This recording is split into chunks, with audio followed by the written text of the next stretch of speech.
Hey guys, how are you today? Quick rant before we dive into today's chaos. As some of you might have noticed, YouTube's algorithm has decided I'm not special anymore. Shocking, I know. So now if you don't like, comment, or do a little backflip in the algorithm's honor, this video might just vanish into the void, never to be seen again. Seriously though, even a hi or "this is wild" in the comments helps way more than you think. It tells YouTube, hey, people actually like this channel. Maybe don't hide it from everyone. That can really help push my videos out to a wider audience, not just to my subscribers. So if you enjoy these stories and want to support the channel, that's the best way to do it. Now grab a drink, get comfy, and enjoy the drama. You won't want to miss this one. Balj. I, 43 male, was married to Danielle, 41 female, for 15 years. We met in our 20s. She was the vibrant, artistic type, a photographer who loved travel, color, and attention. I was more grounded, a logistics manager with a steady job, a long-term vision, and a serious loyalty streak. Opposites attract, right? That's what they say. And at first it worked. I admired her energy, her passion. She said she loved how I made her feel secure. We got married after 2 years of dating, bought a house, had 3 kids, Michael, 17 male, Sophie, 15 female, and Emma, 12 female. Life got busy, messy, but I thought we were in it together. I worked hard to provide stability. Danielle worked part-time gigs, mostly photography, weddings, small business shoots, some online work. She always said she didn't want to be trapped by routine, so I never pushed. I paid the mortgage, the utilities, the groceries, the school supplies. I believed it was a partnership, even if it wasn't always 50-50 financially. About 3 years ago, my company had a brief lull in operations. I ended up coming home from a trip early. I didn't call ahead. I just showed up, thinking I'd surprise her with takeout and flowers. Instead, I walked into the house and found her sitting on our couch, curled up next to a man in an expensive suit, laughing like they'd been married for years. There was wine. There was music. There was her hand on his knee. The man, Paul, was one of her clients, a wealthy corporate executive who had recently commissioned her to do a branding shoot for his new consulting firm. She admitted the affair within 5 minutes. No tears, no guilt. Just a breathless, "I didn't expect you home so soon." Then came the bombshell. She was leaving. Paul had invited her to move into his oceanfront estate in Florida. She said she couldn't pass it up, that she needed space and a fresh start, that she had fallen in love. I asked about the kids. She said, "You're better with routine. You'll keep them stable. Once I'm settled, I'll figure out visits." Let that sink in. She left her 3 children for a man she met 6 months earlier. She left me, sure. But more than that, she walked away from the very people she brought into this world. She gave them a wave, packed her suitcase, and flew off to play trophy wife. What followed was the darkest year of my life.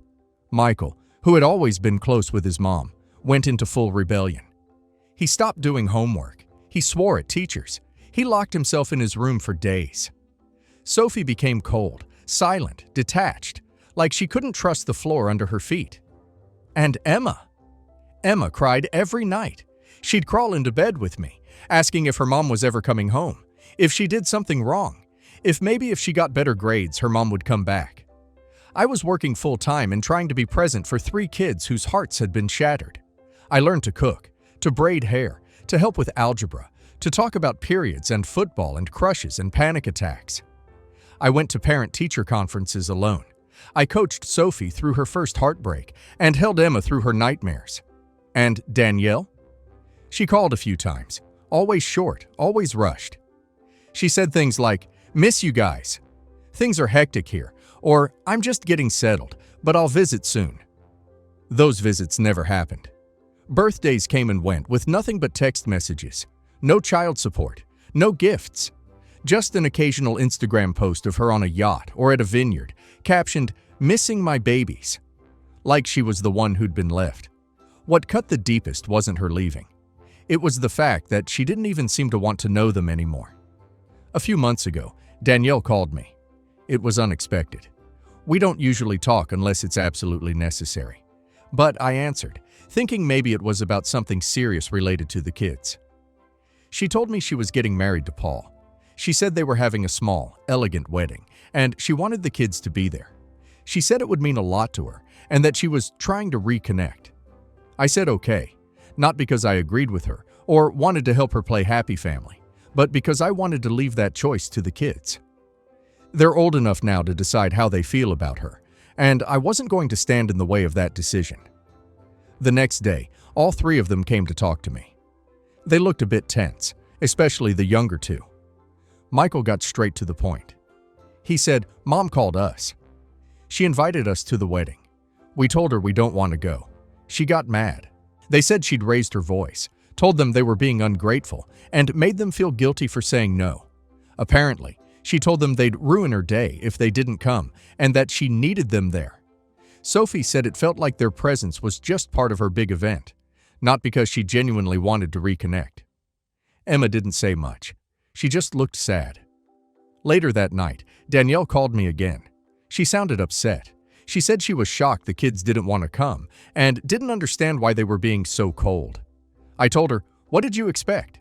You haven't seen them in years. You barely called. You missed birthdays, school events, everything. They don't even know you anymore." She said, "Well, that's why I wanted them at the wedding, to start fixing that." Then she said I needed to talk to them and convince them to come. I told her flat out that I wasn't going to pressure them. They had every right to feel the way they did. She might be their mother biologically, but she walked away. That doesn't just reset because she wants nice wedding photos. That's when she got angry. She said I was turning them against her, that I was poisoning them, that I was making her look bad. She said I had to come to the wedding too and bring them, that it was important, and that she couldn't have a wedding without her children. She actually said, "What will people say if they're not there?" I just laughed. I couldn't help it. I said, "You're really worried about what people will say? That's what matters most to you here?" She didn't say anything at first. Then she said I was being cruel, that I was ruining her chance to show that she had her life together and a happy family. I told her, "You had a family. You left it." Then I ended the call. After that phone call, I didn't hear from her for a while, but she didn't stay quiet for long. About a week later, I started hearing things from mutual acquaintances, mostly through old friends or extended family. Apparently, Danielle had been telling people that I was keeping the kids away from her and making her look bad. She told one of my cousins that I had filled their heads with lies and that I was jealous she had moved on. She also made a long emotional post on Facebook about losing time with her children and parents who use kids as weapons. Of course, she never mentioned that she was the one who chose to leave, that she barely spoke to them for 3 years, and that she only called when it was time to put on a white dress and smile for cameras. The kids saw it too. Michael rolled his eyes. Sophie just said, "She's trying to make herself look like a victim." And Emma asked, "Why does she care what people think if she doesn't even care what we think?" That one hit me hard, because at the end of the day, they were right. Danielle doesn't really know them anymore. She missed so much, not just the birthdays and holidays, but the small stuff. Michael's first job, Sophie's poetry awards. And now that she's planning a wedding with her wealthy fiancé, she suddenly remembers she has kids. But not for the right reasons.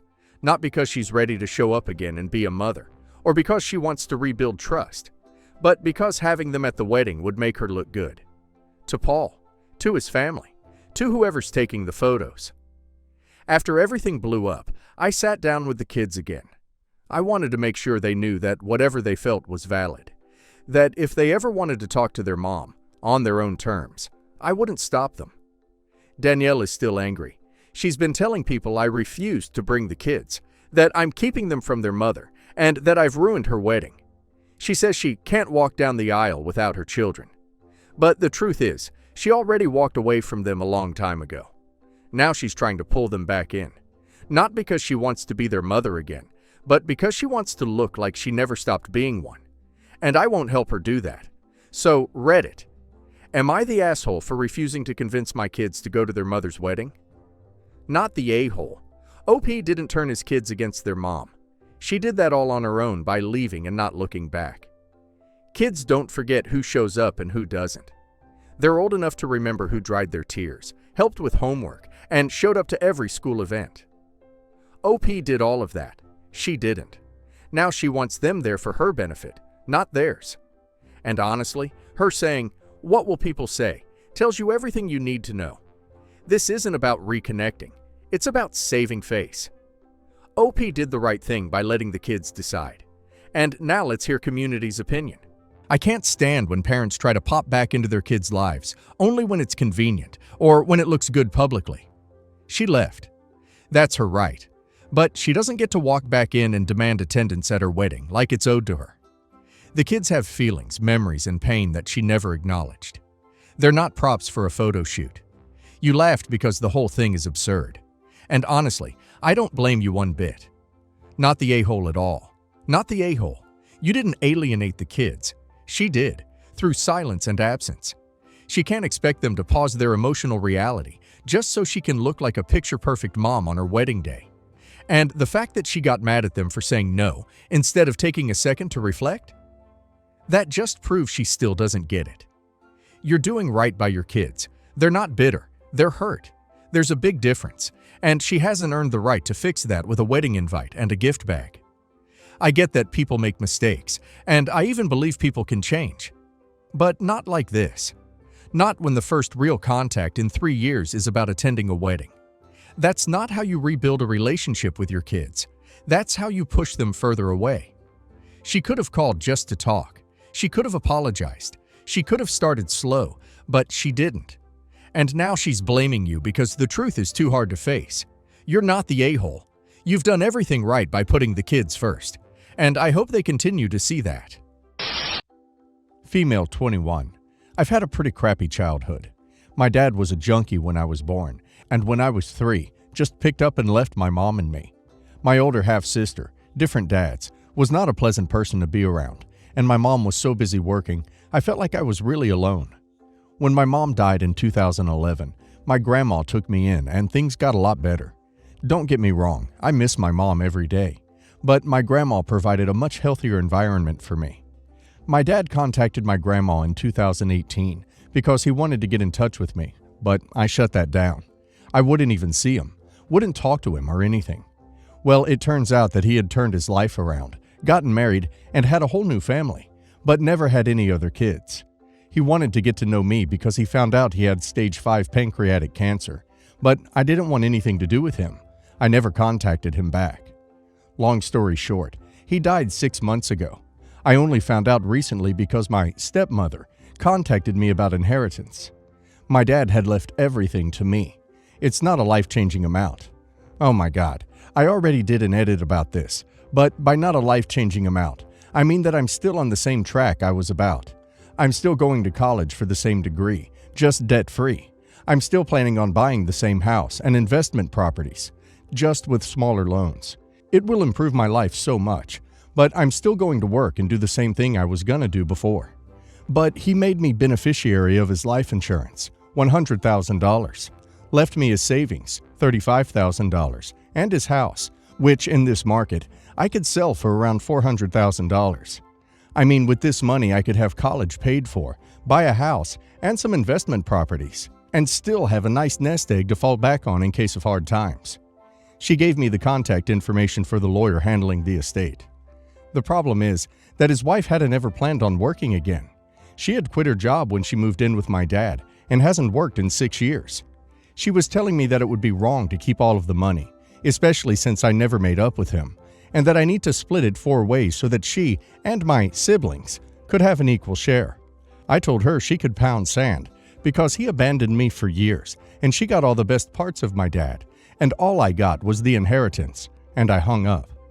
I contacted the lawyer and everything is cut and dry. He left his wife and stepkids $100 each and left everything else to me, but I'm starting to feel bad for his wife. Would I be the a-hole if I didn't split the money? I mean, my dad never did anything for me, so this last grand gesture is really all I have. Edit. They're living in the house and she's not on the title. I'm planning on hiring a property management company and writing up an official lease. I don't want to make them homeless, and I'm not planning on selling the house right away, but I don't want to make any mistakes and lose the house by having her live in it, thus the property management company. I'm going to talk to my grandma on my dad's side and see if I can figure out why my dad left his other family out of the will. Update. Okay, wow. I just got off the phone with my grandma. I messaged her on Facebook and she gave me her number. I called her during my break. Apparently, my grandma hates my stepmom. I mean, I don't even know where to start. So I guess my dad wanted to reach out to me a lot sooner than he did, but his wife kept on convincing him not to because she was saying if he got in touch with anyone from his junkie days, he would relapse. On top of that, they never actually got married. They had a ceremony 6 years ago, but they didn't sign any marriage licenses because they thought my mom was still alive and that he was married to my mom.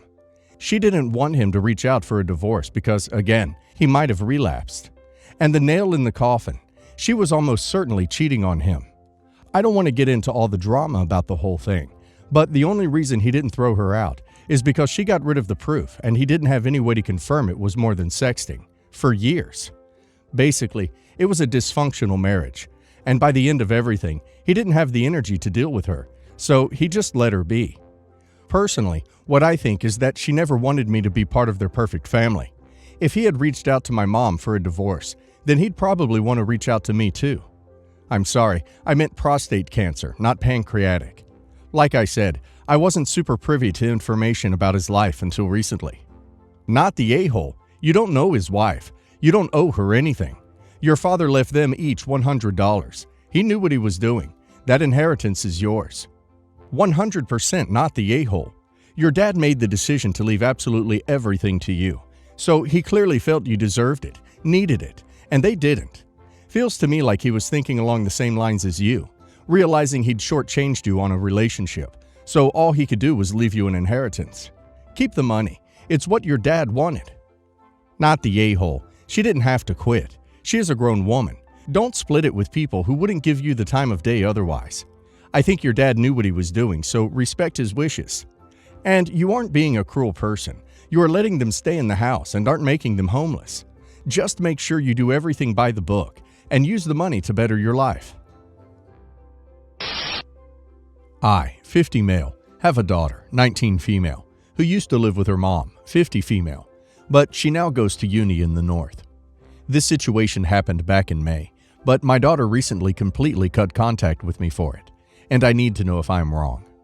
My daughter and I had a lot of issues with our relationship after the divorce was finalized, and it was always painful because all I've ever wanted was to be the best dad I could for her. Despite our issues, she made a step of good faith and invited both me and my new wife to her graduation brunch and graduation. My daughter has always been such a go-getter and planned the entire brunch herself. Her mother and I were supposed to split the cost, but I could not afford it, so her mother paid for the brunch in full. When my wife and I arrived to brunch, it was better than we could have imagined. She had the place decorated to the T. When I got there, she gave me a huge bear hug and asked if we could talk. She let me know that it slipped her mind to grab everyone's tickets for the graduation because she needed to set up brunch and said someone would contact me and would get them to me so that we could get in. After we all enjoyed the brunch, my wife and I go home to wait for the graduation. As we are waiting, no one reaches out to us. My ex-wife and I are on bad terms, so I have her number blocked. Around 20 minutes before the graduation is to begin, my other daughter, 21 female, calls and asks if I am there to get the tickets from her. I am taken aback. I expected to be contacted long before the actual graduation began. I was hurt to say the least. It felt like people didn't want me there. The graduation goes on and I couldn't even bring myself to watch it out of anger. I was so hurt that people would treat me this way. I congratulate my daughter the next day and she asks why I didn't go. I tell her my side of the story, and she says it isn't enough of a reason to miss her big day. She has gone completely no contact since then, only reaching out to have a very fighty conversation with me, which ends in me saying she thinks I'm a horrible father and her agreeing. I really need guidance to try and get my relationship with my daughter back. Am I the a-hole? You're the a-hole. I know it started with a mix-up, but you could have still gone. Have you been to a graduation? Unless your daughter was one of the speakers or her last name is Aardvark, you would have gotten there in plenty of time to see her walk, even if you were a little late. Instead, you turned her big event into an opportunity for you to nurse your fragile ego. I'm confused. You knew when and where the graduation was, yes? And that you were invited, and that someone had your ticket. So why did you not show up? If you were nervous about heading over without knowing who you needed to meet up with to get your ticket, you could have just texted one of the many people who knew you would be there. including your other daughter, and asked, "Hey, do you know who has my ticket?" Not just decide you won't even bother exiting the front door, even though you committed to being there to celebrate with her, and every arrangement has been made for you to do so. You're the a-hole. You have to put the bare minimum initiative and effort into showing up for your daughter if you want a relationship with her. You're the a-hole for making it all about yourself. You hadn't heard from them. It's a busy day. You don't say anyone was rude or unwelcoming at the brunch, but you still assumed the worst and played the victim. It wouldn't have killed you to fire off a text message double-checking the plan. Instead, you sulked and missed a once-in-a-lifetime moment with your daughter. So, my grandparents on my dad's side, my parents are divorced, are really well off. And while I have cousins, they are all in their late 20s and early 30s, while I'm 17 and just graduated. My grandparents gave me a check as a gift with $2,000 in it, and I can do whatever I want with it. It is in my bank account along with all the money I made at my job, and I've barely touched any of that. Thank God my mom still pays for my phone, and I don't have to move out right away. When I was at my mom's, I live full-time with my mom and visit my dad regularly. She asked me what my grandparents got me, and when I told her, she was shocked. I have 3 step-siblings around my age at my mom's, and have a little stepbrother at my dad's. My step-siblings are 14, 16, and the same age and grade as me at 17. Her grandparents on my mom's and dad's, my stepdad, side both chipped in and got her a total of $900. My stepdad's parents didn't get me anything, but that's fine. I'm not technically their grandkid, so it's whatever. Me and my stepsister were talking, and she asked me what my grandparents got me, and I didn't want to hurt her feelings too bad, so I lowered the money to $1,200, so it doesn't look like I got so much more than her. She got a little bummed, but we both dropped the conversation, because there was no way it would have ended good.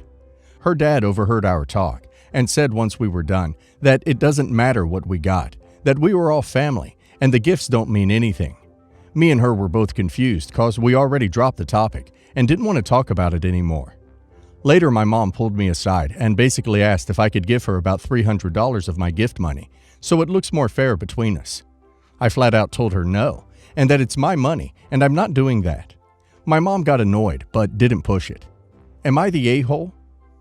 Not the a-hole. I'm glad your mom didn't push it, but she's the a-hole for even asking. You each got gifts from your respective grandparents. They weren't equal, but oh well. That's how stepfamilies work. Don't feel guilty at all. Not the a-hole, and it was a gift from your grandparents, not hers. Her grandparents didn't give you anything. Your mom is out of line for asking. If she pushed the issue, then she'd be the a-hole. Not the a-hole. Your stepsister's grandparents didn't give you money, so there's no reason your grandparents' money needs to be distributed to your stepsister. Life isn't fair, and next time, don't tell her how much you got. I, female 28, started dating a guy back when I was 20. We'll call him Matt. Matt, at the time we started dating, was 27. Matt had a daughter, Sally, who was 4 years old when we got together, is now 12. Her mom, Kate, and Matt split when Sally was 1. There weren't any drama. They share custody. I wasn't fully on board with the step-parent thing when I was 20. I was very young. But when I met Sally, we kind of fell in love. Because my school days were very short, and with a lot of self-study, I'd often take her sick days, and I had plenty of time to play, so we bonded quite fast. Kate and I were on good terms. We weren't friends, but we respected each other, and I did my best to abide by her rules. Matt and I split after 3 years together. It was a tough decision, mostly because of Sally. Matt knew how much Sally and I loved each other, and we decided I should still stay in Sally's life. We had a lot less time, but I was thankful. As time progressed, I'd still see Sally at least once a month, being a sitter if her parents were out, and taking her out to play if she asked to see me. When I graduated, her and Matt were there along with my then fiancé, and when I got married to my now husband last year, she was the flower girl. She's a preteen now, and we've gotten closer, because she finds it awkward talking with her mom and dad about all the changes she's going through. I only talk to her about things I know her parents already discussed. She's always welcome at my house, has a key. Kate and I don't really have any contact. I only talk to her when I'm at Sally's or Matt's birthdays. As always, she's not interested in me. I'm pregnant with my first. I decided to tell Sally and Matt last weekend.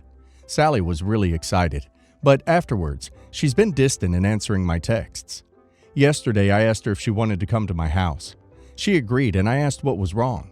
She didn't want to say at first, but then said that she was just sad I was going to have a baby. She always wanted a baby sister and never had one. I understood she was also scared she and I wouldn't be the same. I hugged her and said she would always be my first baby, and that she was still as welcome as she'd always been, and my baby would love to have a big sister. She was really happy. Matt called me and asked about my conversation with Sally. I told him the truth. He told me Kate was furious with me, that she and Sally had been drifting apart, and I was making it worse basically accepting Sally as my daughter. Sally had gotten really mad at her mom for being angry and has moved to her dad's temporarily. My husband says he understands my view, but that I have to remember Sally has a mother, who might feel she has competition now that Sally is in the phase of her life that she is. Matt clearly thinks I need to back off now. I still haven't heard from Kate. Sally is sad she's not allowed to see me. Am I the a-hole? Edit for clarification. I just wanted to clear something up as I have seen this a lot. I didn't see Sally once a month. I saw her at least once a month, especially since she grew a bit older. It's been more weekly. And during summer breaks, we go hiking for days together. Once she stayed with me for 2 weeks while both her parents were on vacation. I still haven't heard from Kate. I appreciate all your advice. I'll update when something happens. Not the a-hole. You may have used words that inflame Katie, but your heart was in the right place by reassuring Sally that yours and hers relationship will always be special and that it will not be harmed by the arrival of your own biological child. Let things cool down a bit. Then, talk with Matt about how best to reinforce that Sally's bio-mom is Kate and that you have no wish to undermine that relationship. And at some point, you need to discuss with Sally the complexity of her relationships among her various parental figures, biological, step, and ex-step. No a-holes. It's a complicated situation, and everyone needs to be delicate. 12-year-old girl having issues with her mother is quite typical, and they'd have those same exact issues if you hadn't been in the picture at all. Maybe try to view Sally as your younger sister rather than daughter, and your baby as her niece rather than younger sister. Looking at the dynamics and getting Sally to see them that way might make things easier for everyone. I think your husband sort of hit the nail on the head here. The more healthy adults around a child to love on them, the better in my opinion. But styling yourself as a second mom figure when you're not involved with Sally's father, so not a stepmom, and Sally has a present and involved mom is tricky. In my culture, we call the adults around us aunt and uncle, even for family friends, etc. That allows us to have these close loving relationships like you have with Sally, without overstepping on the parental roles. You might have to check that this is really coming from Kate. It could be that Matt has a new girlfriend who dislikes being overshadowed by an ex who is incredibly involved, despite not being the mother of his kid. But either way, if the parents have asked for space, it does no harm to respect that and stay in touch with Sally via phone calls every few weeks. And then after the baby arrives, inviting Kate, Matt, and Sally to meet your baby as an icebreaker. No a-holes.